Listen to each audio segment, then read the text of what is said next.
I'm Miss Julie from the Byron Township branch of Kent District Library, and this is my friend. Hi, I'm Lisa. I am from the Comstock Park branch, and we are going to talk to you today about some great new historical fiction books that are perfect for elementary school age kids. You want to get Wonderful. started? I'd love to. Can I start? I want you to go first. All right. The first story I have today is called Kafka and the Doll by Larissa Thule and Rebecca Green. Now, Franz Kafka was a real author. He wrote adult fiction, and he's best known for a story called Metamorphosis, which is this really creepy tale about a man who transforms into a giant bug. Creepy, right? Well, this is a story that tells that he really wasn't quite so creepy. It's based on a true story, something that really happened back in 1923, so almost 100 years ago. Franz Kafka was walking out on a walk and walking through a park and saw a young girl who was absolutely inconsolable. She was so sad because she had lost her doll. Well, he was a story writer, wasn't he? And he didn't just write creepy tales. He told the girl that her doll wasn't lost, that she was off on a world tour and she was having grand adventures. So, to help the girl believe it and not feel so sad, he started writing her letters and bringing these letters to her at the park. So each day he would bring her a letter that her doll had written from somewhere in the world on one of her grand adventures. It's just such a fun story, and it really shows us how storytelling and hearing a story can really boost your mood and encourage each other, and uh, and just be a wonderful addition to life. So Kafka and the Doll. Love it. Sounds great. I am going to move us a little bit into the future to Okay. just a few years ago. Historical fiction is anytime that happened in the past, right? Absolutely. So I'm going to take us to 2017, and I have the book We Will Live in the Forest Again, written and illustrated by Gianna Marino. This book is about the Northern California wildfires of 2017. Um, Gianna Marino talks about this. She lived in this area and she wanted to write about how, even after such devastating loss, there's hope and life will return eventually. But as humans evacuate with their pets out of homes, there's also so much wildlife that lives in the forest. And what happens to these animals? She writes at the back, the pictures in the book are beautiful watercolors, and it's a great picture book to get a discussion started about this part of our world. But it also, at the end, she has a lot of facts about wildfires, what does happen, how they're started, how regrowth happens. It's a great start of a conversation about wildfires in the world. And as Julie and I were just talking about when we were right before we got started, it's so relevant as it seems like we're having more and more. And right Absolutely. now we know there's wildfires burning in Oregon. Yeah. Yeah, Yeah. it's just heartbreaking and affects so many people. And it's Yes. not just 2017. It's happened many, many times. Yeah. Right, right. This book is definitely historical fiction about this particular fire, but it'll also give a lot of information about exactly why this is going on and what we're doing to help rebuild these habitats and things. Yeah. Well, the next one I have is very different from that. Um, this is a J.E. story, and it's called A Day for Remembering by Ooh, Leah Henderson and illustrated by Floyd Cooper. The illustrations of this story are just beautiful. And they're so, like, you can feel the emotion of the people jumping off the page at you. I just love, love, love the pictures. Anyway, this is a story actually about how Memorial Day came to be. The author, Leah Henderson, actually came across a picture of a few years ago of a large group of school children standing around, like getting ready for something. And she started researching and figuring out what it was about. Well, it turns out there were 10,000 people. This was right after the Civil War. And there were over 10,000 people. Most of them were newly freed people that had been enslaved. And these people were led by 3,000 Black children, and they led this procession just to honor all the soldiers that had died in the Civil War, knowing that in part they had died to help end slavery. So they wanted to honor them. That first day was called Decoration Day. And there's a lot of cities that actually claim the very first Decoration Day. But this story is actually based upon the picture that the author found, which was set in Charleston, South Carolina. So it was a really, I had never heard this story before, and it's a great reminder that Memorial Day is not just a day off school and work for us. It's a day to honor those soldiers who have fought and died for all of us, for all of us. Sounds like one I would like to read for sure. And the art looks stunning. The art is just beautiful, just beautiful. Yeah. Yeah, I really like that part of it. Well, I'm going to talk about my next book. My book is called, let's get it in the screen here, Oh, I like Librarian's Stories, written by Lucy Falcone and illustrated by Anna Wilson. Do you know this one, Miss Julie? I do. I like this one too. I had that in my stack. But you have to narrow it down. You do. We have to be picky sometimes. There's too many. There are. So in this book is historical fiction. It's based on a story that the author heard about the Bosnian War, and during that time, a cellist, an individual who plays the cello, sat out in a square during wartime, like in your neighborhood or somewhere, sat in Sarajevo and played his cello for 22 days straight. Not in a big concert hall, not for a big audience. He let his music, his art, be a memorial for 22 days for 22 people who died during the Bosnian War in a very particular incident. The author of this book read that and based her story on that piece of history about how music and art bring us together. And in this book, I really love how it's dark and there's just these little pops of color here, the scarves and the coats. And it shows us that this is a bleak time. This is a sad time and a very difficult time with war going on in this city. But every day, a librarian comes out, sits on a bench, and reads stories to no one in particular, but to everyone. And as she reads, more windows open, more people snuggle together in their houses and peek out to hear these stories. And the story is about how stories can connect us in the hardest of times. And even when we don't have enough food and we are at war, there is still a connection that can be made through stories. And the stories brought brightness and color to their lives. I love that. In all that bleak gray, there's those pops of color. The stories are the pop of color in our lives. And isn't that true? Isn't that true? Perfect. Yes, perfect. Oh, okay. Well, I have to fess up. The next book I'm kind of cheating on because it's not truly historical fiction. It's actually nonfiction, but it's such a beautiful story that I wanted to share it. This is a true story about a man named Kumar. Now, in Kumar's village in India, the traditions were that when boys are born, they're celebrated. And when girls were born, it brought sadness and silence. Because girls, when they are to get married, the parents have to pay a dowry to their husband. And then when they do get married, they're treated like property. This is how it was traditionally. This is how it always was.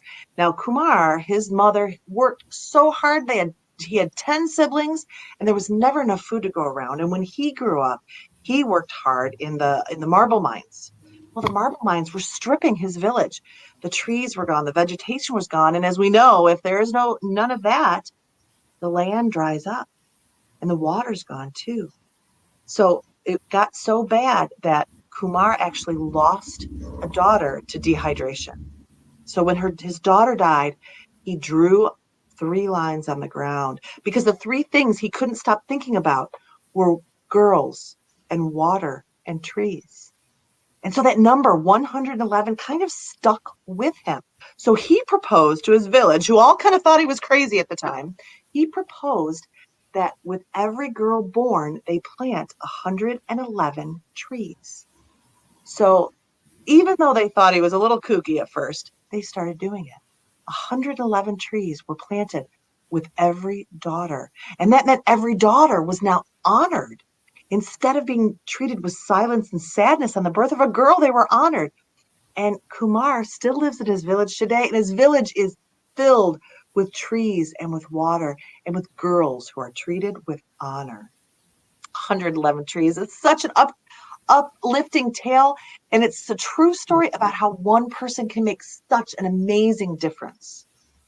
I think it's okay that you slid that one in there. It sounds Oh, I marvelous. really liked it. It sounds wonderful. I'm Yes. gonna go put it back on the shelf so our friends can check it out. Yes. Mhm. I'm going to talk about girls now too. So it's a good transition here. I know some people have been reading this series for a while, but this was the first one I read. Have you read some of these, Miss Julie? I have. So this is a new-ish series called Girls Survive. It's going to remind you a little bit of an I Survived. They Mhm. take one piece of world history and they place a historical fiction tale around it. So this is the first one that I read, and it takes place in 2004. So again, a little piece of history from the not too distant past, right? This one is called Tara and the Towering Wave, an Indian Ocean Tsunami Survival Story. Um, we meet Tara. Her mom is from Thailand originally. She has Thailand history heritage in her, and she wants to go back to Thailand to explore her heritage. Tara doesn't want to go. They're going over Christmas break. She's going to miss friends. She's not really too excited about this trip. And they get over there and they're staying at a very nice resort. And turns out it's pretty nice. She's enjoying herself. And the day after Christmas, her and her mom go to the market, the outdoor market, to buy some souvenirs and some little gifts for friends and get lunch. And while they are there, a massive catastrophic tsunami hits. And their world is literally turned upside down. They are sucked into the water, flipped over. They don't know what they're grabbing onto. They don't know if they're going to make it to the surface. And Tara and her mom are separated. So this is a story about their survival and what they have to do to get reunited. And it tells about so many other people that didn't survive and what happened during the tsunami and how people were able to get reconnected. And at the back there are notes that the author wrote about all of everything that was going on at that time and how this tsunami affected this area. There's also a glossary at the back, which I really like because there's a lot of the words that are used and things are specific to the area where these books take place or the time that these books take place. So I really like how these were done. Can I show you a couple more? Yeah, please. Okay, so this is the one that I read, and I really enjoyed it. Even though I was alive during this, it was nice to have kind of an insider perspective on that one. That was one. I'm going to just show you a few more. I have Molly and the Twin Towers, a 9/11 story. These might hit a little close to home with the experience we had recently. Even though these are historical, we might relate to some of this. Daisy and the Deadly Flu, the 1918 influenza story, as well as Maria and the Plague, the Black Death survival story. And I know Miss Julie read this one, so I'm going to show you this one because it seems a little crazy titled. Well, Leah Braves the Flood, the Great Molasses Flood. I think I make molasses cookies, like gingerbread, sort of chewy cookies. And I thought molasses flood. Oh my goodness. And it happened during the pandemic it was either 1918 or 1919. It happened during toward the end of that pandemic that they had this molasses flood. Oh, it was crazy. It's quite a story. It's quite a story. These are a great new series to pick up, especially if you like history. These are a perfect elementary school And little they're taste. not terribly long either. Yeah, yeah, I Yeah. really enjoyed it. Yeah, I agree. I agree. Well, the next book I have is called War and Millie McGonigal by Karen Cushman. And I know World War II stories are so popular. And one of the things I liked about this was Millie is just a little bit older than my dad would have been at this time. So I've had my dad tell stories about what Detroit was like during this time of right before the United States got into the war. And Millie lives in San Diego. Now, San Diego, just like everywhere in the United States, we're getting ready to enter the war. And, money was scarce. Things were rationed. You had to have the money to pay for food, but also you had to have ration coupons in order to get them as well. There was never enough to go around. And Millie was a worrier. Now, living in San Diego, she liked to play in the Mission Bay, and the birds of the sky and the animals in the water were all her playground. Well, Millie's very favorite person on the planet was her Gram, and her Gram gave her a journal right before she died and encouraged Millie to write the things that she loved in her family and her friends and the animals and the birds, and maybe focusing on those things that she feels like she's losing maybe will help her not be so stressed, not be so anxious, and start to see some of the joy in the world around her. Now, I can relate to that because I'm definitely a worrier, and I definitely need those things to help me not focus on the bad, but focus on the good because there's so much good in life. And Millie needed that too. So it takes us through right before the United States entered the war into the war itself. And there's some quirky characters in here that made me chuckle too. So this is War and Millie McGonigal. Oh, I'm so glad you book talked that one. Isn't it one of your favorite things when you hear a book and you know just the person that should read it? Yes, Yes. yes. My daughter keeps a journal. She's a bit of a worrier, and she loves to read. She loves to read about different pieces of history, and I need to go get that book right now for her. She's just the reader for it. That's perfect. What do you have next, Miss Lisa? Oh, well, of course, we're just connecting here. I'm going right back to World War II. Okay. And I'm going to basically give you a love letter about this book because I love it so much. So, my next book is called A Place to Hang the Moon. And this is written by Kate Albus. This came out this year. And this book is, it's going to feel cozy and familiar to you right when you start it.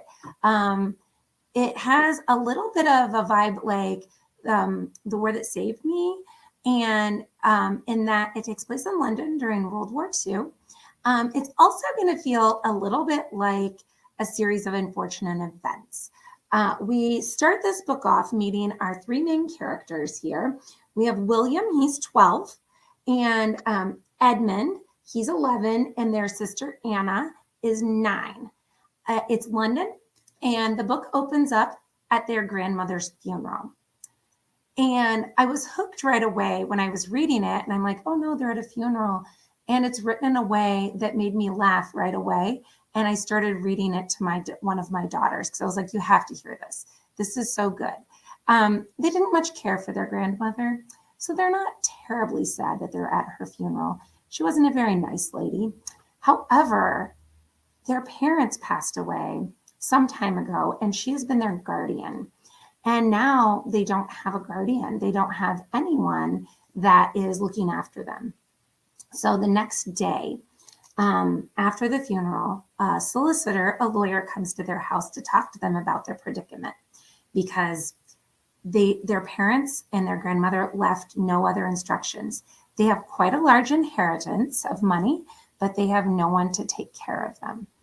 So the lawyer's idea is that since London is being bombed and kids are being evacuated, children are being evacuated to the countryside, that they are going to go as evacuees and cross their fingers that some family is going to just find them absolutely delightful and want to adopt them. Now, this is a long shot.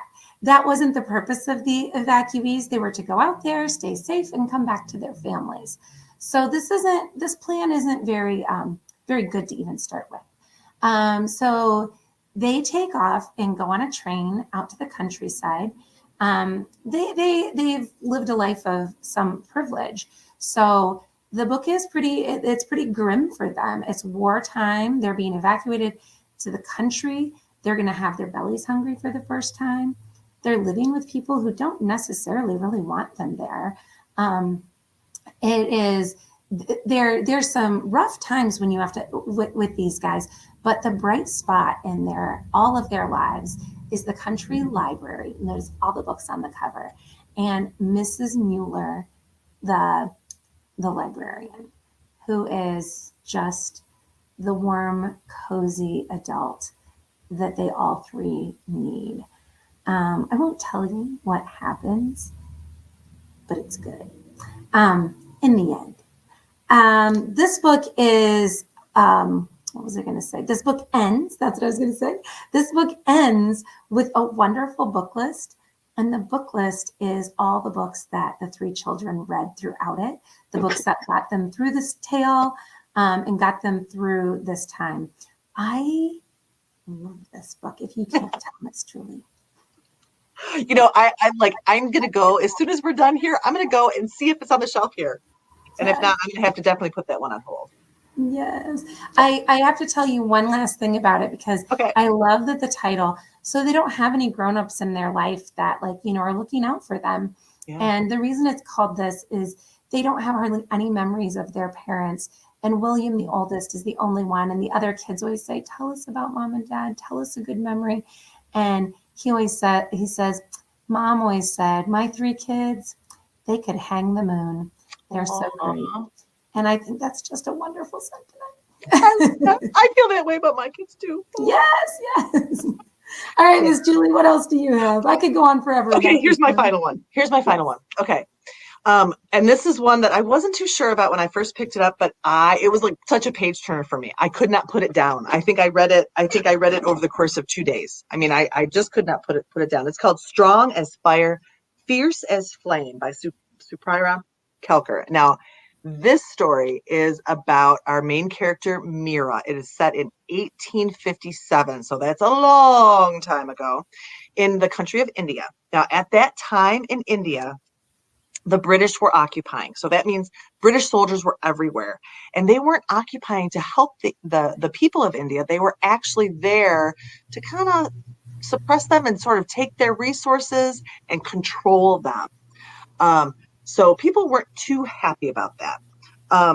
Now, as the culture went, now keep in mind, not everyone followed the same culture, just like us. I mean, people go to different churches and different kinds of schools and different, people believe different things in the United States today, right? Well, the same was true then. But her parents belonged to a very strict religious group. And some of those, a lot of their rules were about women and girls. Now, Mira, this story opens, and it's on the eve of her 13th birthday. When she was just a little girl, she was married off. Yep, married. But she continued to live with her parents until her 13th birthday. And at 13, she would have to live with her husband and his family. And he was just that age too. He was young as well. So the day before her birthday, as she's preparing to go live with her husband, which she does not want to do, can't convince anyone that she should stay, there is like a riot. There's an uprising. The Indian soldiers are fighting against the British soldiers, and her husband is killed. Now, as part of their religious beliefs, when a husband dies, his wife is to throw herself on his funeral pyre. Now, the funeral pyre is like a big bonfire. Instead of burying the body, they burn it. And so there's this giant bonfire, and she's now expected on her 13th birthday to throw herself onto his fire and die. Well, she's not going to do this. So she opens a window and takes off. Her parents are, she knows she can never go back, that she has betrayed them, and that she could never go back. So she finds herself alone with nowhere to go and live. She ends up getting a job as a servant in the home of one of the British officers in a village several villages away. Well, she's scared, she's meek, she's living in a culture that women are treated as less important than men, and she meets some people that are possibly going to be resisting the British officers a bit, and she may even find a clue that to an ammunition depot that no one knows about that might help. But will she be brave enough and strong enough to help her new friends? Strong as fire, fierce as flame is a wonderful story. It's really exciting. It's a page turner about a girl who finds strength and courage in herself that she never knew she had. I want to read it. Couldn't put this one down, Miss Lisa. Yeah. I tell ya. Yeah, that sounds wonderful. Oh, well, this has been fun, and I've got a new reading list now. Yes, this has been so great. I hope some kids out there will check some of these out, check out some other historical fiction. Come see us for Summer Wonder. Come visit us before school starts. Yep. And then after, too. Yes, just keep coming. Keep coming. Thanks for joining us today, friends. We hope to see you soon. Bye. Bye.